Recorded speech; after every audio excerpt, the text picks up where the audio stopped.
Black CO goes undercover as a janitor. What he learns about his staff leaves him speechless. The elevator hummed its familiar tune as it carried Darius Whitmore down to the 23rd floor of his own building. At 11:47 p.m., the executive floors were empty, save for the occasional security guard making rounds.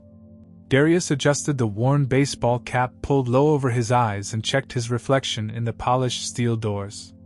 Gone was the $3,000 Armani suit, replaced by navy work coveralls with Daryl stitched in simple block letters above the chest pocket.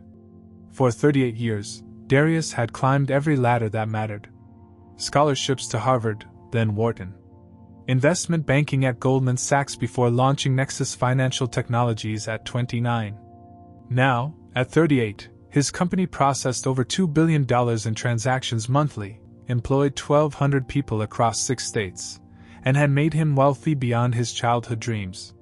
So why was he dressed like the custodial staff at 11:47 on a Tuesday night? The numbers told the story. Employee satisfaction down 18% over 6 months. Innovation pipeline stagnant.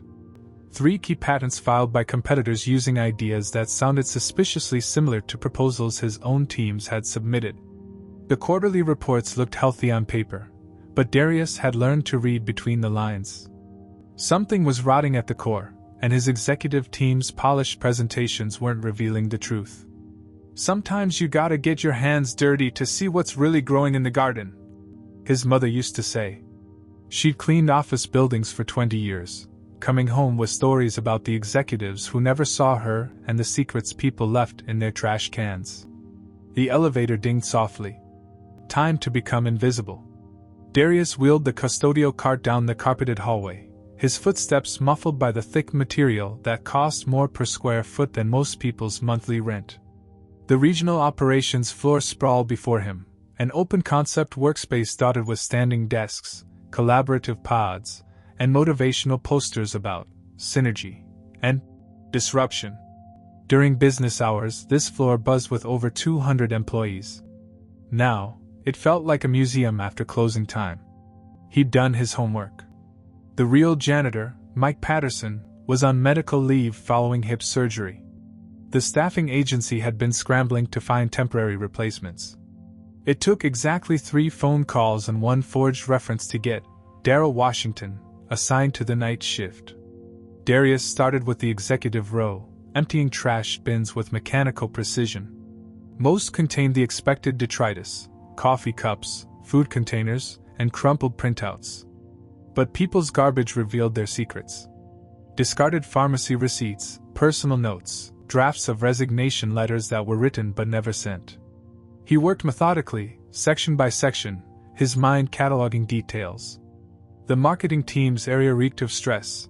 Energy drink cans and antacid wrappers dominated their waste bins. The IT department was surprisingly neat, mostly paper towels and electronic component packaging. But it was the analyst section that made him pause. Most workstations were tidy, but one desk stood out. The nameplate read, K. Ellis, and unlike the others, her area felt careful. Not obsessively organized, but thoughtful. A small succulent plant sat beside her monitor.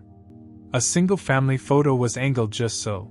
A young black woman with kind eyes and a gap-toothed little girl who couldn't be older than 7, both wearing matching superhero t-shirts.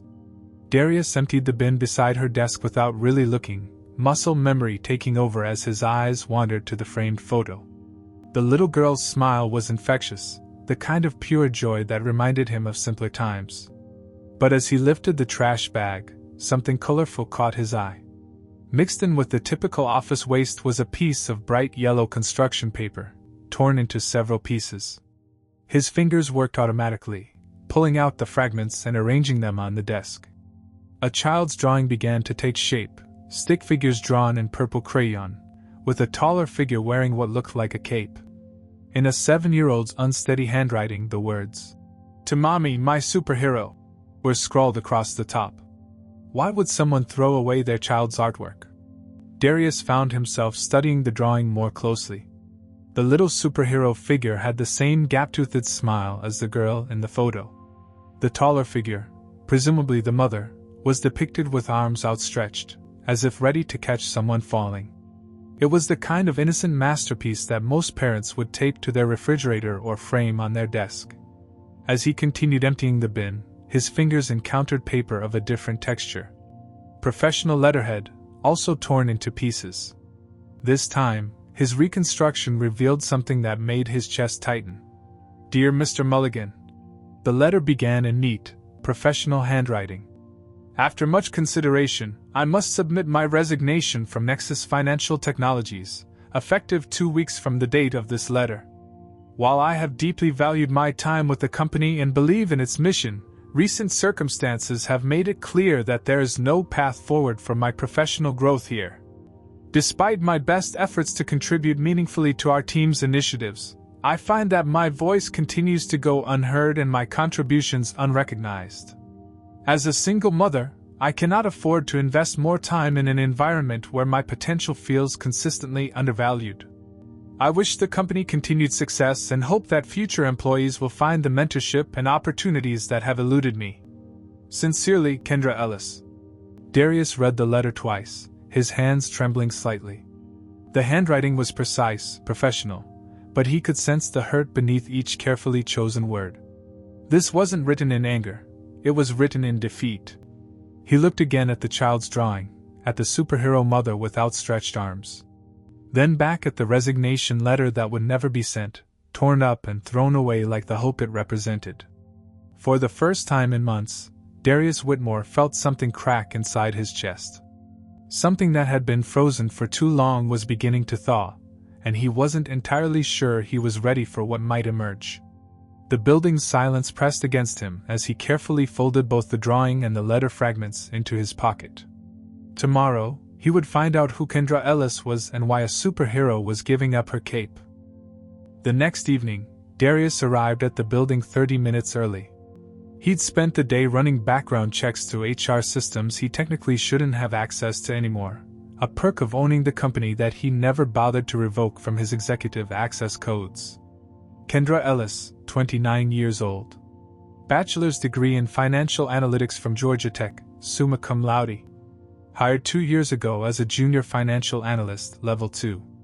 Performance reviews, consistently, meets expectations, with notes about being reliable and thorough. No promotions, no raises beyond standard cost of living adjustments. Emergency contact, Zara Ellis' daughter, age 7. What the files didn't show was why someone with her credentials was still stuck at entry level after 2 years of stellar performance. Darius positioned himself near the 23rd floor copy center, pretending to refill paper while watching the late evening crowd.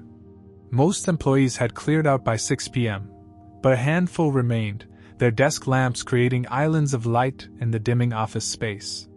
There she was. Kendra sat at her desk, dark hair pulled back in a neat bun, fingers flying across her keyboard with the focused intensity of someone racing against time. Even from a distance, Darius could see the multiple monitors displaying complex financial models, spreadsheets cascading with data that would make most analysts' heads spin. "Still here, Kendra?" The voice belonged to Trevor Mulligan, her supervisor. Darius recognized him from the company directory, mid-30s, expensive haircut, the kind of confident swagger that came from never having to prove himself. Trevor approached Kendra's desk with a coffee cup in hand and what Darius could only describe as a predatory smile.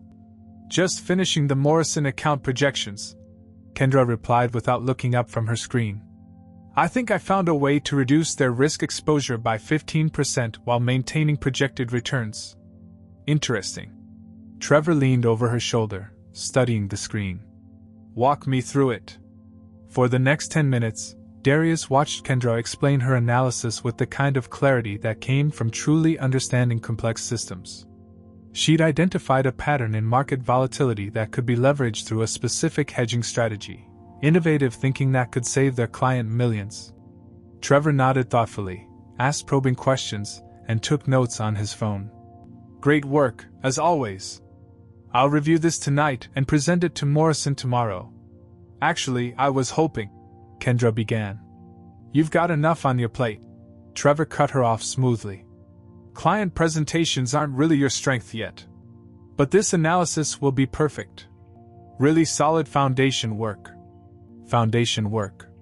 Darius felt his jaw clench. He'd built his company on the backs of brilliant analysts like Kendra, and he recognized genius when he saw it. What she just explained wasn't foundation work. It was the kind of innovative thinking that earned promotions and bonuses. After Trevor left, Kendra sat motionless for a long moment, staring at her screen. Then she saved her work, gathered her things, and headed for the elevator. But not before Darius saw her slip a folder into her desk drawer, a folder she locked with a small key she kept on her keychain.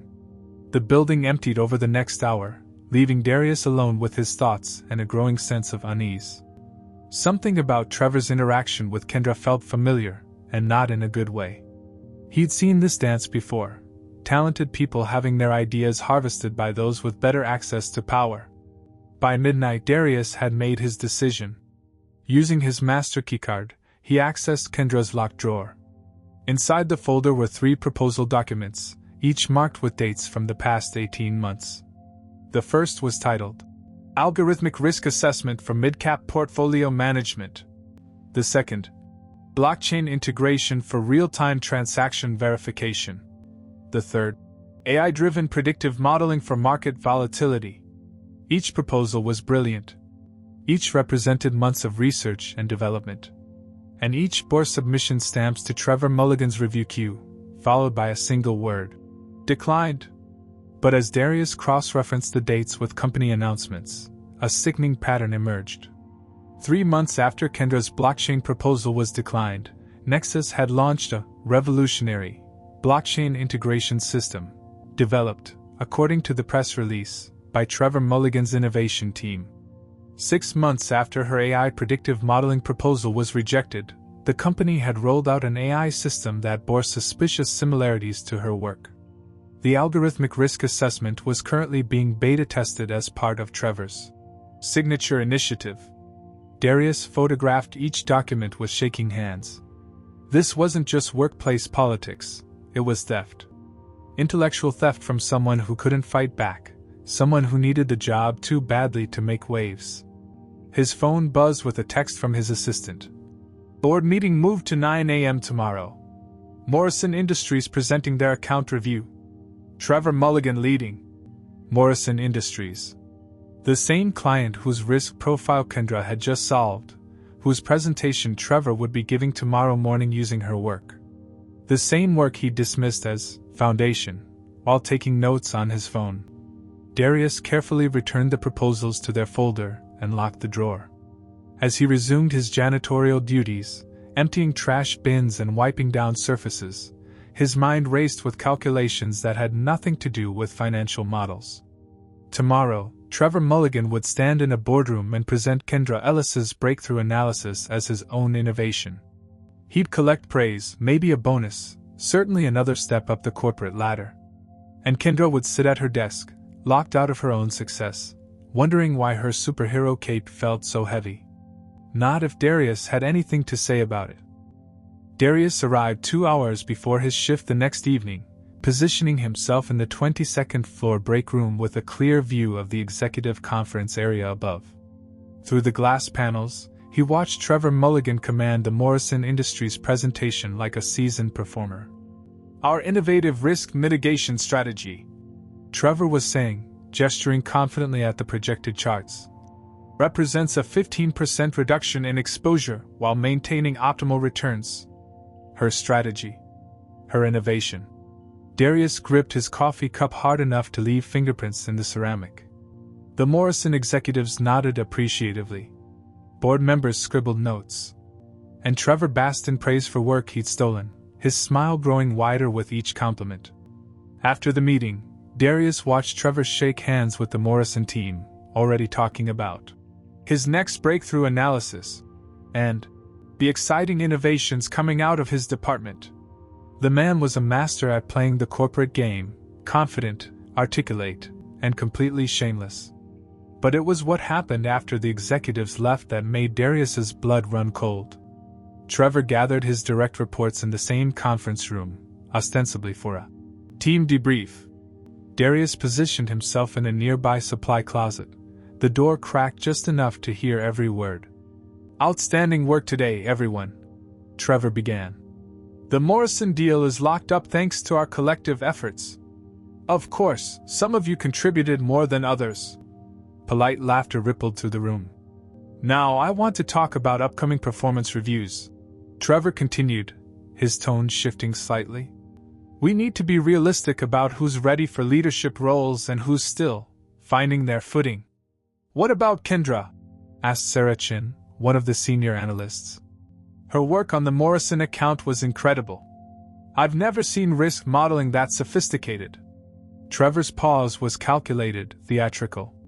"Kendra is technically competent, certainly. But leadership requires more than just running numbers. It requires vision, strategic thinking, the ability to see the bigger picture. She created that entire blockchain proposal last year," Sarah pressed. "That was pure strategic thinking." "Which is exactly my point," Trevor replied smoothly. "Good ideas need execution. They need someone who can sell them, present them, make them happen. Kendra's great at the behind-the-scenes work, but she lacks that executive presence. And frankly, with her personal situation, I'm not sure she has the bandwidth for the demands of a leadership track." Personal situation. Darius felt rage building in his chest like a pressure cooker reaching dangerous levels. "What do you mean?" asked Marcus, another analyst. Trevor lowered his voice, forcing everyone to lean in conspiratorially. "Look, I'm not supposed to discuss personal matters, but we all know she's a single mom. 7-year-old daughter. She's constantly leaving early for school pickups, taking calls during meetings about babysitter emergencies. Yesterday she missed the Morrison prep session because her kid had a doctor's appointment." That was a lie. Darius had checked the security logs. Kendra had badged out at 7:30 p.m. yesterday, well after the official prep session had ended. "I mean, I admire her dedication to her family," Trevor continued, his voice dripping with false sympathy. "But leadership positions require sacrifice. They require availability. Can we really promote someone who's going to bail on a critical client meeting because of a parent-teacher conference?" The room fell silent. Darius could practically hear the seeds of doubt being planted in fertile corporate minds. "Plus," Trevor added, "there have been concerns about her attitude. Some clients have mentioned she can be a bit intense, direct. You know how some people can be when they're under pressure at home." More lies. Darius had reviewed every client feedback form from the past year. Kendra's scores were consistently excellent, with multiple mentions of her professionalism and clear communication. "So what are you saying?" Sarah asked quietly. "I'm saying we need to be strategic about our promotions. Kendra's a solid analyst, but analyst-level work might be where she's most effective. Some people are meant to be the engine, not the driver.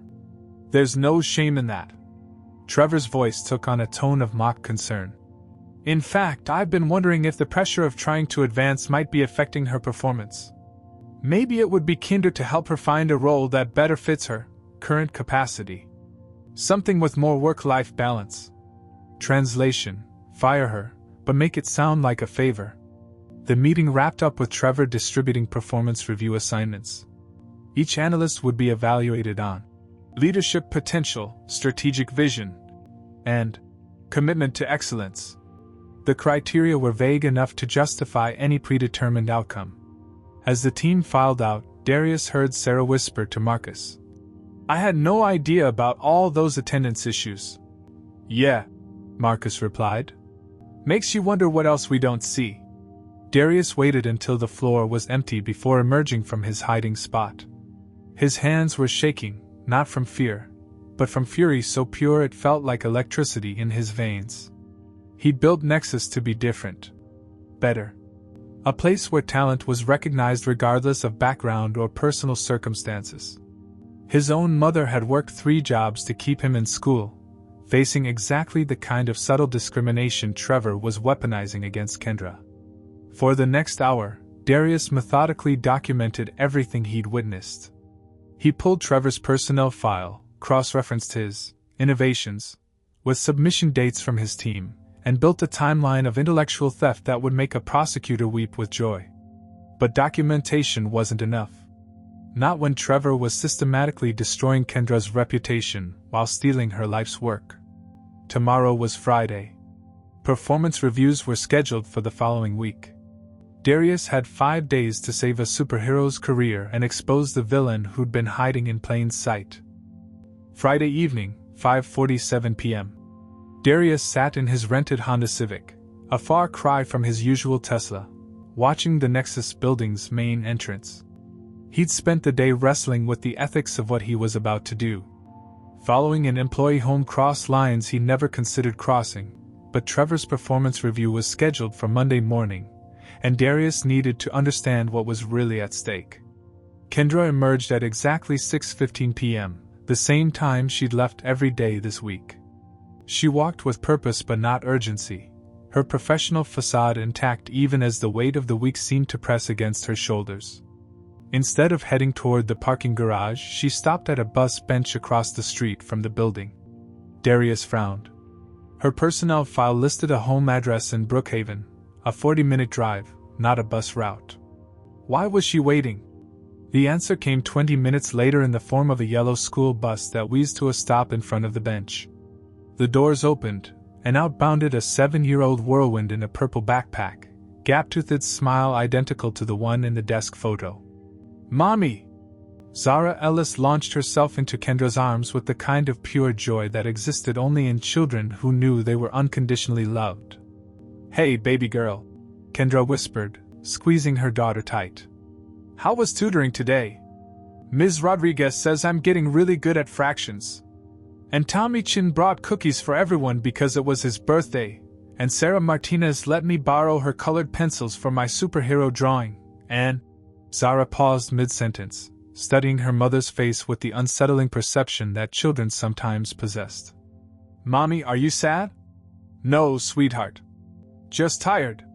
It was a long week at work." Zara tilted her head, unconvinced. "But you always say work is good because you're helping people with their money dreams." Kendra's smile faltered for just a moment, so briefly that anyone else might have missed it. But Darius saw it, that micro-expression of someone trying to maintain hope for the sake of someone they loved more than life itself. "That's right, baby. We're helping people." They began walking toward the bus stop, Zara chattering about her day while Kendra listened with the focused attention of a mother who knew these moments were precious. Darius followed at a distance, staying far enough back to avoid detection but close enough to hear their conversation. "Mommy," Zara said suddenly, "when you get your promotion, will we be able to move to that apartment with the playground we looked at?" Darius felt his chest tighten. Promotion. The child still believed her mother was moving up in the world, still believed in the fairy tale that hard work and talent were enough. Kendra stopped walking. For a long moment, she stared down at her daughter's hopeful face, and Darius watched a woman's heart break in real time. "Baby," Kendra said carefully, "sometimes promotions take longer than we think they will. But we're okay where we are, right? We have each other, and that's the most important thing. But you work so hard," Zara insisted with 7-year-old logic. "You stay up late on your computer, and you draw all those charts and numbers, and you always say you're making things better for people. Good people get promoted, right? That's how it works." Kendra knelt down on the sidewalk, eye level with her daughter. "Sometimes, sweetheart, the world doesn't work the way it should. Sometimes good people don't get recognized for their hard work right away. But that doesn't mean we stop trying, and it doesn't mean we stop being good people. Will you keep trying, Mommy?" The question hung in the evening air like a prayer. Kendra pulled her daughter close, and when she spoke, her voice was barely above a whisper. "I'll keep trying, baby girl. I promise." Darius sat in his car, hands gripping the steering wheel, watching this moment of raw humanity unfold on a random sidewalk in Atlanta.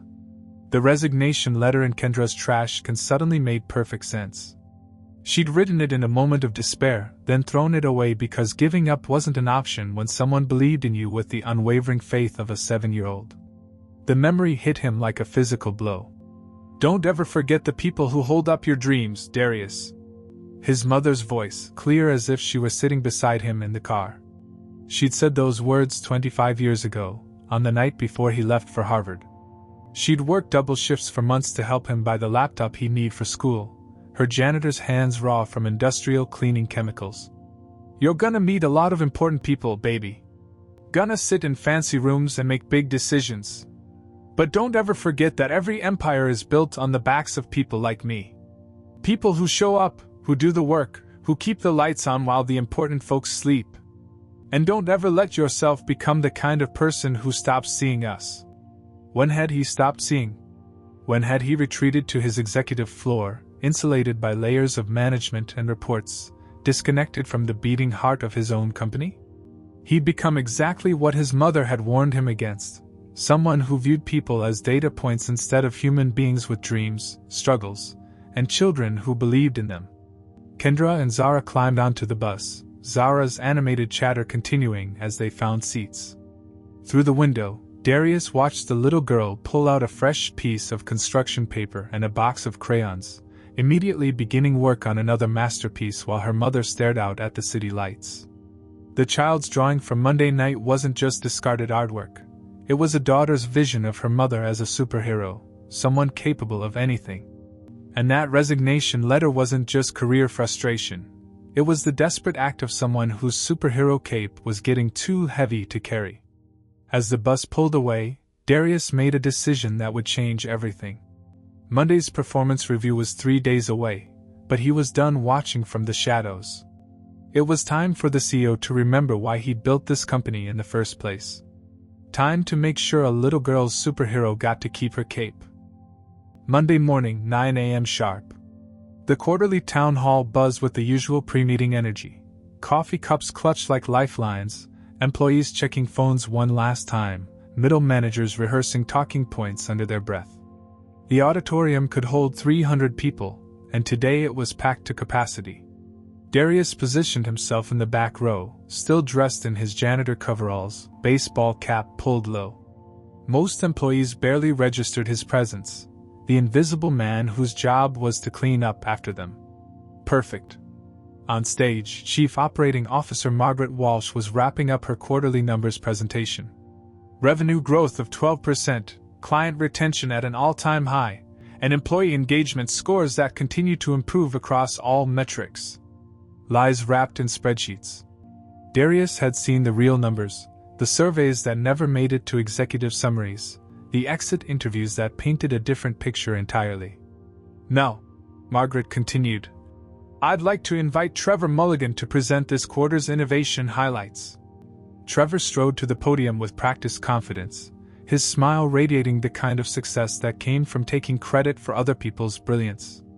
Behind him, a massive screen displayed the Morrison Industries logo alongside impressive financial projections. "Thank you, Margaret. I'm thrilled to share some groundbreaking work my team has accomplished this quarter." Trevor clicked to his first slide. "Our revolutionary risk mitigation strategy has already saved Morrison Industries over $2 million, with projected annual savings of $8 million. In the third row, Kendra sat motionless, watching her stolen work presented as Trevor's innovation. Her face was carefully neutral, professionally composed, but Darius could see the pain in her eyes. This breakthrough required months of advanced modeling, algorithmic innovation, and strategic thinking. Trevor continued. It represents the kind of forward-thinking analysis that sets Nexus apart from our competitors. Scattered applause filled the auditorium. Several board members nodded approvingly. Trevor's slide advanced to show projected applications across other client portfolios. Furthermore, this innovation opens doors to expanded blockchain integration, AI-driven predictive modeling, and enhanced portfolio management, all areas where my team continues to lead the industry. Her blockchain proposal, her AI modeling, her portfolio innovations. Darius felt his mother's voice echoing in his memory. Don't ever forget the people who hold up your dreams. He stood up. The movement was subtle at first, just another janitor heading for the exit, probably called away for some maintenance emergency. But instead of leaving, Darius walked down the center aisle toward the stage. Conversations began to falter. Heads turned. Margaret Walsh frowned from her seat in the front row, clearly wondering why building maintenance was interrupting their quarterly meeting. "Excuse me," Margaret called out. "Sir, we're in the middle of a presentation." Darius stepped onto the stage, pulled off his baseball cap, and looked out at 300 confused faces. The auditorium fell silent. "My name is Darius Whitmore," he said simply, "and I'm the CEO of this company." The silence stretched like a held breath. Then chaos erupted. Gasps, whispered conversations, the scraping of chairs as people leaned forward to get a better look. Margaret Walsh's mouth fell open. Trevor Mulligan looked like he'd been struck by lightning. "For the past 2 weeks," Darius continued, his voice carrying clearly through the auditorium's sound system, "I've been working undercover as a night janitor on the 23rd floor. I wanted to understand why our innovation had stagnated, why our employee satisfaction scores were declining, and why talented people were leaving our company." He reached into his coverall pocket and pulled out 2 pieces of paper, one bright yellow construction paper, carefully taped back together, and one formal letterhead, similarly reconstructed. "What I found was this." He held up the child's drawing. A 7-year-old girl's artwork, depicting her mother as a superhero. And this? He held up the resignation letter. The same mother's resignation letter, written in despair and thrown away because giving up wasn't an option. Darius's eyes found Kendra in the audience. She was staring at him in shock, tears beginning to stream down her face. The mother's name is Kendra Ellis. The artwork was thrown away because she'd been systematically denied recognition for her innovations, her ideas stolen by her supervisor, her career sabotaged by someone who saw her single parenthood as a weakness to exploit rather than a strength to admire. Trevor had gone pale, his earlier confidence evaporating like morning mist. "Ms. Ellis," Darius said, looking directly at Kendra, "would you give me permission to read your resignation letter aloud?" Kendra nodded, unable to speak. Darius read every word, his voice growing stronger with each sentence. When he finished, the auditorium was silent enough to hear hearts breaking. "Trevor Mulligan," Darius said, turning to face the man who'd stolen so much, "you're fired. Security will escort you out. Your access cards are already deactivated." Trevor opened his mouth to protest, but 2 security guards were already approaching the stage. "Kendra Ellis," Darius continued, "please join me up here." Kendra walked to the stage on unsteady legs, still clutching tissues, still processing the impossibility of this moment. "I'm promoting you to Director of Innovation, effective immediately. Your salary is tripled, your team will report directly to you, and your first assignment is to lead the implementation of the blockchain integration system you designed, the one Mr. Mulligan tried to claim as his own." The auditorium erupted in applause, but Darius wasn't finished. "Furthermore, Nexus Financial Technologies is implementing immediate reforms. We're creating an innovation protection program, anonymous reporting systems for workplace misconduct, and comprehensive support for working parents. Because a company that doesn't take care of the people who make it successful isn't worthy of success." He held up Sarah's drawing one more time. "A child drew her mother as a superhero. Today, we make sure she was right." 3 months later, the Nexus Financial Technologies building hummed with a different energy. The 23rd floor, once a monument to quiet desperation, now buzzed with genuine innovation. Whiteboards covered in complex equations filled collaborative spaces. Employees lingered after meetings, not because they had to, but because they were excited about their projects. Darius stood in line at the company cafeteria, wearing jeans and a simple button-down shirt, a far cry from both his old Armani suits and his janitor coveralls. The executive dining room still existed, but he made it a point to eat lunch with his employees at least twice a week. You couldn't lead people you refused to sit beside. "Mind if I join you?" He turned to find Kendra Ellis holding a tray, her smile genuine and relaxed in a way he'd never seen during those late-night observations. 3 months as Director of Innovation had transformed her, not her competence, which had always been exceptional, but her confidence. She carried herself like someone who knew her voice mattered. "Please," Darius gestured to the empty seat across from him. How's the Morrison implementation going? Ahead of schedule and under budget, Kendra said, settling into her chair. The blockchain integration is performing even better than my original projections. Morrison's risk exposure is down 18%, and 3 other clients are requesting similar implementations. I heard Goldman Sachs tried to poach you last week. Kendra laughed, a sound that reminded Darius why he built this company in the first place, to create spaces where brilliant people could thrive. They offered me twice my salary and a corner office in Manhattan. And I told them I already work for a company that sees potential before the world does. That's worth more than corner offices. They ate in comfortable silence for a moment, the cafeteria's ambient noise creating a bubble of privacy around their conversation. Finally, Kendra set down her fork and looked directly at him. I need to thank you, she said quietly. For the promotion? The salary increase? You earned all of that. No. Kendra shook her head. For seeing me. For 2 years I felt invisible. Not just overlooked, actually invisible. Like I was shouting into a void, and no one could hear me. You made me visible again. Darius felt that familiar tightness in his chest, the same emotion that had overwhelmed him when he'd first seen Zara's drawing in the trash. You reminded me why I built this company in the first place.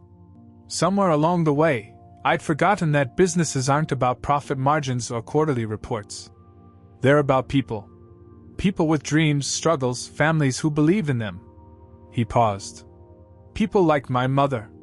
She would be proud of you. I hope so. She used to clean office buildings, 20 years of emptying trash cans and wiping down desks for executives who never learned her name.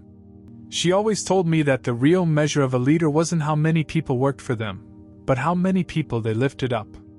Kendra's eyes softened. She sounds like a wise woman. The wisest. She would have loved meeting you and Zara. As if summoned by her name, Kendra's phone buzzed with a text. She glanced at it and smiled.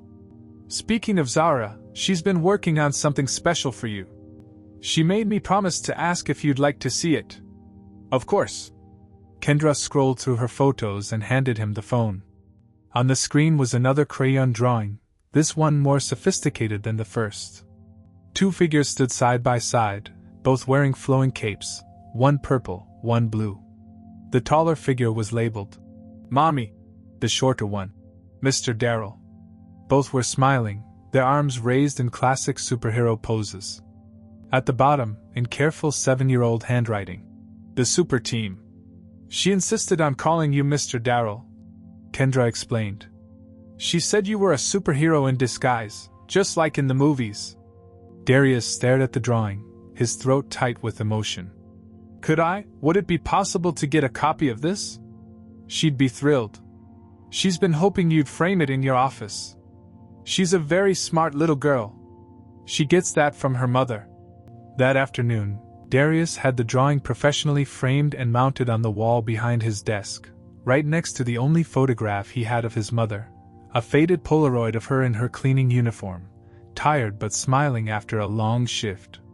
The 2 images created a perfect symmetry, past and present, inspiration and action, the woman who had taught him to see people's worth and the child who reminded him to act on that vision. As evening settled over Atlanta, Darius stood at his office window watching employees leave for the day. Parents heading to school pickups, young professionals meeting friends for dinner, night shift workers arriving to keep the world running while everyone else slept. Each person carrying dreams, supporting families, contributing to something larger than themselves. His reflection stared back from the darkening glass, no longer the disconnected executive who had started this journey, but someone his mother might recognize. Someone who understood that true leadership wasn't about commanding from above, but about witnessing people's potential before the world validated it. Behind him, Zara's drawing caught the last rays of sunlight, 2 superheroes standing ready to lift each other up. In that moment, Darius realized the most profound truth of his career. The gift had never been in the trash. The gift had been seeing what everyone else had thrown away.